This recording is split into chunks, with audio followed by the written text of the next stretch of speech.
রনি, চল ফুটবল খেলি। না রে, আজ পড়া আছে, পরে খেলবো।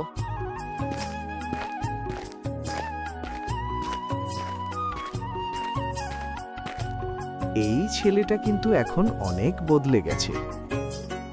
হ্যাঁ রে, আগে শুধু মোবাইল দেখতো, আর এখন সব সময় পড়াশোনা করে।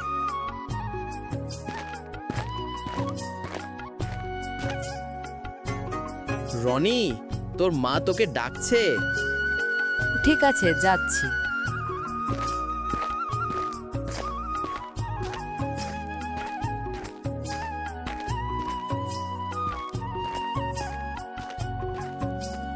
মা ডাকছিলে? রনি, বাজার থেকে একটু সবজি এনে দিবি?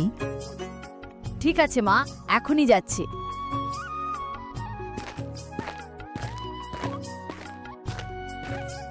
রনি বন্ধুর সাথে কথা বলতে ব্যস্ত হয়ে যায়।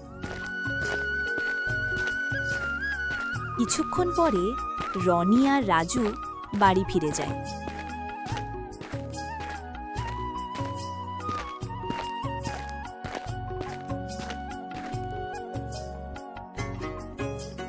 রনি, সবজি কোথায়? উফ, আমি তো ভুলেই গেছি। এই জন্যই বলি, কাজ করলে মন দিয়ে কর।